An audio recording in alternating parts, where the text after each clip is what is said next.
Sukardi Pohon Rindang. Halo guys, kali ini aku akan bacakan treat horor yang berjudul Kamar 221 yang ditulis oleh Joy @rdhntndv. Gue mau kenalin diri dulu. Gue seorang mahasiswa rantau dari daerah yang kuliah di salah satu kota di Kalimantan. Sebut aja gue Mbak Kemuncung. Jadi, cerita ini terjadi 1 tahun lalu di bulan September 2018. Gue baru pindah ke salah satu kos yang penghuninya rata-rata teman sekelas gue di kampus. Kosnya rame dan jarang ada yang kosong. Dan kebetulan hari itu ada kamar kosong dan langsung gue booking plus panjarin. Lanjut, gue dapat kamar paling belakang pojok dan di lantai 2. Jadi kosannya itu kalau buka pintu langsung alam, ya nggak kayak lorong dalam ruangan gitu. Nah, kamar gue namanya kamar 221. Dan di depan balkon kamar gue tuh langsung ngadep ke pohon gede yang rimbun gitu. Gue dapat kamar itu sore udah mau maghrib gitu. Dan kebetulan gue lagi head jadi nggak sholat dan gue langsung beres-beres kamar itu. Masih ngerasa normal dan gak ada yang aneh sedikit pun. 3 hari setelah beres-beres gue pindahan. So, hari H pindahan, posisi gue masih di rumah lama belum berangkat ke kos baru. Tapi perasaan gak enak udah muncul. Tiba-tiba aja ngerasa gak mau pindah dan perasaan tuh besar banget. Tapi udah terlanjur packing dan barang-barang udah di mobil. Setengah jam di jalan sampailah gue di kos. Teman-teman gue udah pada bantuin ngangkut-angkut. Ya seperti yang gue bilang, kamar gue di lantai 2 paling pojok belakang. Udah beres-beres, angkut-angkut, gue susun barang di kamar. Teman-teman gue udah balik ke kamarnya masing-masing. Sambil nyusun-nyusun, hati gue gak enak. Rasanya ada yang merhatiin dari luar. Posisi pintu kebuka. Karena emang kamar gue gak terlalu besar, maybe cuma 4x5 meter plus WC dalam. Lanjut. Rada gelisah tapi gue coba cuek aja. Yang penting barang-barang kesusun semua malam ini juga. Selesai urusan susun barang, gue ke kamar teman gue yang satu lantai sama gue, tapi beda 3 kamar. Kamar dia agak depan. Sebut aja dia Mbak L. Gue minta temenin tidur di kamar untuk malam ini aja dan dia mau. Semalam gue tidur tenang, gak ada gangguan apapun. 3 hari gue ditemenin tidur. Lepas 3 hari gue beraniin tidur sendiri dan disinilah kejanggalan terjadi. Sekitar jam 10 malam gue udah matiin lampu, niatnya mau tidur. You know lah, kamar anak kos yang ala-ala tumbler gitu. Gue pakai lampu tidur yang kecil-kecil gitu. Jadi gue udah rada-rada gak sadar gitu. Gue gak tahu mimpi atau nyata, tapi rasanya real banget. Gue ngelihat bayangan hitam gede banget datang dan langsung nimpa gue. Gue gak bisa gerak dan gak bisa napas, sesak banget. Tapi gue ngerasa gue melek, gue lihat lampu gue lihat plafon gue. It's real, gue gak mimpi. Gue baca-baca, ya apapun sampai gue baca Yasin karena emang hafal. Terus gue kayak pingsan dan boom.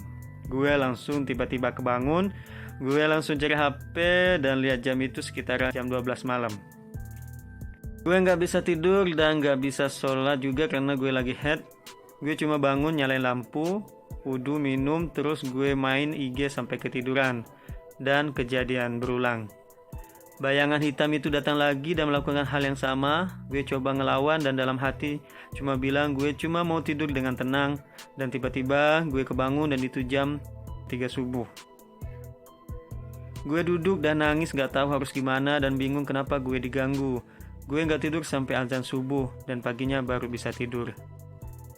Gak cuma 1 malam, gue ketindihan setiap hari, setiap gue tidur. Gak cuma malam, tapi tidur siang juga.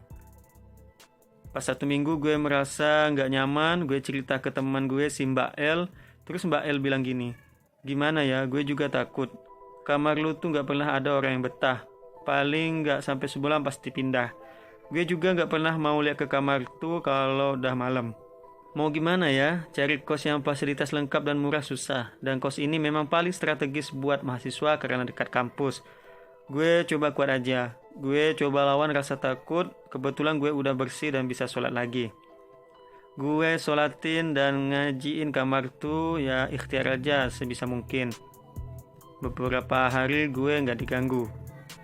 Masuk bulan Oktober, gue udah sebulan lebih tinggal di kos tuh, di kamar itu, dan yap, gue dimimpiin sesuatu yang menurut gue jawaban atas apa yang terjadi sama gue. Gue ingat banget tuh malam Rabu, gue baru pulang jalan sama teman-teman, terus pulang sekitaran jam 9:55. Gue masuk kamar, bersih-bersih dan langsung baring di kasur. Jadi posisi kasur gue itu arahnya ke tembok, dan pintu WC gue itu tepat di sebelah kiri kaki gue. Gue lagi baring sambil main HP, terus gue ngerasa ada yang ngintip dari pintu WC. Kebetulan lampu WC gue matiin, karena biar hemat aja gitu. Gue rada kaget, gak jelas detailnya tapi gue tahu itu cewek. Gue beraniin diri buat bangun dan ngecek ke WC dan emang gak ada orang. Gue coba tenang dan nganggep itu cuma halu doang, gak kerasa gue ketiduran dan gue mimpi, ya mimpinya serem banget. Gue mimpi didatangi sama cewek pakai baju kuning yang seumuran sama gue. Dia marah dan cekik gue sambil ngedumel, tapi gue gak inget dan gak ngerti dia ngomong apa. Gue masih ingat banget sampai sekarang wajah cewek itu, putih lah kulitnya, dan gue ngerasain amarah yang gede banget di mimpi itu. Gue kebangun dan creepy-nya, anjing ngegonggong nyaring banget saut-sautan di depan kamar gue. Gue duduk dan nangis di pojok kamar. Ya gue tahu mau ngapain. Gue liat jam masih jam 2. Gue ngaji sambil sesegukan dan minta maaf ke siapapun yang ngeliatin gue saat itu. Kalau gue ada salah dan ngambil alih tempat mereka, gue minta maaf banget. Sampai akhirnya azan subuh, gue sholat terus zikir sampai ketiduran di atas sajadah. Yes, itu masa perkenalan gue sama penunggu kamar 221. Cerita masih panjang karena gue 1 tahun tinggal di sana dan baru 2 bulan ini pindah karena keperluan lain. So, kalau emang banyak yang suka, gue lanjut cerita pengalaman supernatural gue selama tinggal di kamar 221 itu. Nah, itulah cerita tentang kamar 221 yang ditulis oleh Joy dengan akun Twitternya @ldhntndv. Terima kasih, sampai jumpa.